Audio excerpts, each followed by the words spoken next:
This is really big. The new info on Pokopia looks very convincing, and it might actually be one of the few cozy games in a while that could hook players for a very long time. But what makes it stand out and why is it so promising? Today we are talking about what makes Pokopia special, and I'll tell you why I think it could become a genre-defining title that future games could learn a lot from. Enjoy!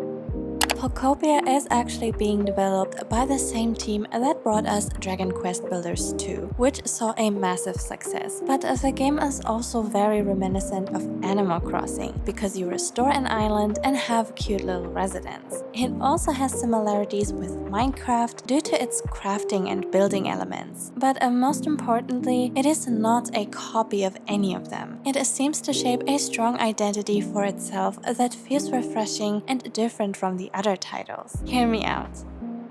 Pokopia looks super cute, but personally I actually don't like building for aesthetics only with no goal in mind. But this game gives you a concrete sense of purpose, which means you are not only restoring and decorating a village, but actively luring Pokemon by placing different combinations of furniture in certain habitats. So it incentivizes you to go out of your way to actually craft every single object and furniture piece, because you have to figure out all the different combos and conditions. When, where, and how to find rare Pokemon is a really exciting part of the fun. They can be active during different times of the day, and they appear close to certain objects or plants, so you gradually learn what works, and it looks so satisfying.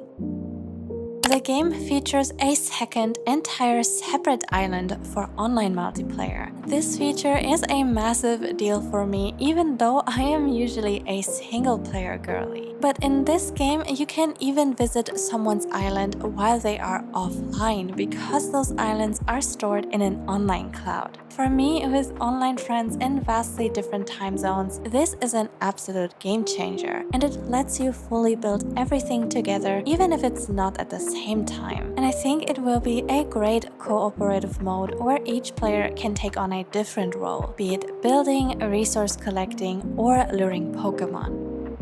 There are around 300 adorable Pokemon residents to collect and interact with. Yes, I love Pokemon, but you don't even need to be a fan to see that alluring little creatures looks super fun. It's like you are tending to your own little garden. Many previews mentioned it is very reminiscent of Viva Pinata, which I loved so much too. And Pokemon can even talk this time around, so you can accept their quests, make them follow you around, raise their comfort levels, and you also learn abilities like watering, digging, or surfing from them. So they aren't just super cute residents, but also functional. And I can see how this game might really scratch our itch to nurture an environment and take care of little creatures in a very intentional, meaningful way.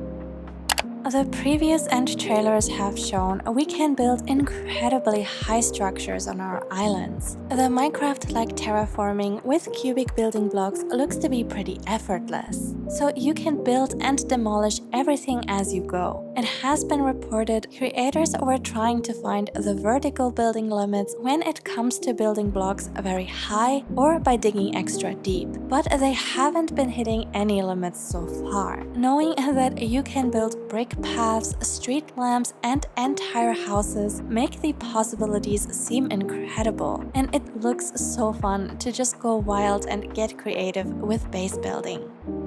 It is always frustrating when this happens in games, but luckily there are no tools breaking in Pokopia, because we are instead using different abilities. This means we only need to recharge our stamina by eating food. So as long as we have food to eat, it looks like we will be able to keep building without too many restrictions. So hopefully the days of waiting to build bridges or stairs will be over.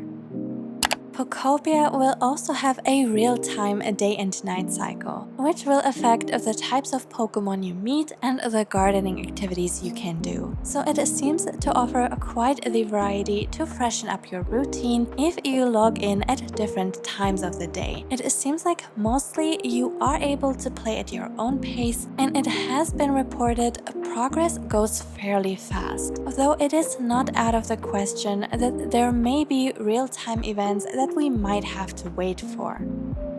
I think the potential for this game in the future is massive. They have created a game with what seems to be a super satisfying gameplay loop. There is also so much Pokemon lore to work with, so they could easily add more story, more Pokemon, more habitats, more islands, or furniture with future updates or expansions. So if the Pokopia formula is proven as successful, I do think it could become quite the long-term obsession. I will be playing Pokopia on day 1, but what about you? I can let you know how it goes if you're interested. Please let me know and subscribe for more live sim and RPG content. Have a wonderful day, lovelies, and take care. This video has been made possible thanks to our kind members: Danny, MJ, Ty, Liana, Faye, Alex, Katie, and Wilmina Astor.